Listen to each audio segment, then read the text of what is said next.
मनुष्य का अधिकार केवल कर्म करने पर है, उसके फल पर कभी नहीं। बिना फल की चिंता किए अपने कर्तव्य का पालन करना ही सच्चा योग है। कर्म न करने से बेहतर है कि तुम कर्म करो, क्योंकि शरीर चलाने के लिए भी कर्म आवश्यक है। जो व्यक्ति अपने काम में आनंद खोज लेता है वह पूर्णता प्राप्त कर लेता है। स्वार्थ छोड़कर किया गया कार्य ही मनुष्य को महान बनाता है। परिणाम की चिंता छोड़कर केवल अपनी मेहनत पर ध्यान दें। हर कार्य को कुशलता से करना ही योग है। किसी दूसरे के कर्तव्य को अपनाने से बेहतर है कि आप अपने छोटे से कर्तव्य को पूरी ईमानदारी से निभाएं। जो फल की इच्छा त्याग देता है उसे कभी हार का दुख नहीं होता। कर्म करो, क्योंकि कर्म के बिना जीवन का कोई आधार नहीं है। योग का अर्थ है दुखों से मुक्ति दिलाने वाला कर्म। अपने अनिवार्य कार्य करो, क्योंकि वास्तव में कार्य करना निष्क्रियता से बेहतर है। जो पुरुष बिना आसक्ति के कर्म करता है वह परम धाम को प्राप्त करता है। बुद्धिमान व्यक्ति को फल की आसक्ति त्याग कर लोक कल्याण के लिए कार्य करना चाहिए। कर्म योग एक महान रहस्य है। ज्ञानी व्यक्ति को कर्मों के प्रति अज्ञानियों की आस्था विचलित नहीं करनी चाहिए। अहंकार से मोहित व्यक्ति सोचता है कि वह करता है, पर वास्तव में सब प्रकृति द्वारा होता है। सच्चा त्याग वही है जो बिना किसी स्वार्थ के किया जाए। परमात्मा के लिए किया गया छोटा सा कर्म भी कभी व्यर्थ नहीं जाता। अपने धर्म का पालन करते हुए मृत्यु भी है। मन बहुत चंचल है, लेकिन अभ्यास और वैराग्य से इसे वश में किया जा सकता है। जिसने अपने मन को जीत लिया उसका मन उसका सबसे अच्छा मित्र है। क्रोध से भ्रम पैदा होता है और भ्रम से बुद्धि मर जाती है। जब बुद्धि नष्ट हो जाती है तब मनुष्य का पतन निश्चित है। जो मन को वश में नहीं करते उनके लिए मन एक शत्रु की तरह कार्य करता है। इच्छाएं समुद्र की लहरों की तरह हैं, उन्हें शांत करना ही सुख का मार्ग है। अशांत मन कभी सही निर्णय नहीं ले सकता। शांति की शुरुआत तब होती है जब आप दूसरों की अपेक्षाओं को खुद पर हावी होना बंद कर देते हैं। अत्यधिक लोभ और लालच ही सारे दुखों की जड़ है। मन को स्थिर रखना ही सबसे बड़ी तपस्या है। क्रोध इंसान की सोचने की शक्ति को छीन लेता है।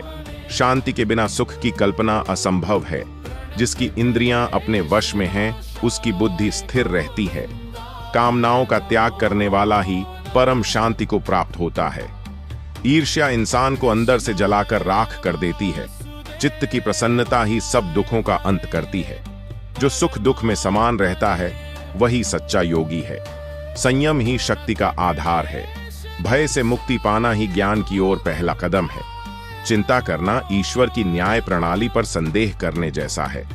परिवर्तन ही इस संसार का नियम है। आत्मा को न तो शस्त्र काट सकते हैं, न ही अग्नि जला सकती है। आत्मा न कभी जन्म लेती है और न ही कभी मरती है। शरीर नश्वर है, पर आत्मा शाश्वत और अमर है। क्यों व्यर्थ की चिंता करते हो? तुम क्या लाए थे जो तुमने खो दिया? इस संसार में जो भी आया है वह एक दिन अवश्य जाएगा। ज्ञान के समान पवित्र इस दुनिया में कुछ भी नहीं है। जो सत्य को जानता है उसे मृत्यु का भय नहीं सताता। अज्ञानी व्यक्ति हमेशा शक करता है और कभी सुखी नहीं रहता। विश्वास की शक्ति से ही मनुष्य जैसा चाहे वैसा बन सकता है। समय अत्यंत बलवान है, यह सबका अंत भी करता है और निर्माण भी। सत्य को कभी झुठलाया नहीं जा सकता। ज्ञान की अग्नि सब पापों को भस्म कर देती है। मृत्यु केवल एक पुराने कपड़े को बदलने जैसी है। जो हुआ अच्छा हुआ, जो होगा वह भी अच्छा होगा। संसार एक माया है, केवल परमात्मा ही सत्य है। जन्म लेने वाले की मृत्यु और मरने वाले का जन्म निश्चित है। विवेक शून्य व्यक्ति पशु के समान है। ज्ञानी पुरुष मिट्टी और सोने को समान मानता है। जो खुद को जान गया उसने ईश्वर को जान लिया। जो मुझे हर प्राणी में देखता है मैं हमेशा उसके पास रहता हूँ। भगवान को किसी दिखावे की जरूरत नहीं, वे केवल प्रेम के भूखे हैं। जब तुम पूरी तरह मेरी शरण में आ जाओगे तब मैं तुम्हें पाप मुक्त कर दूंगा।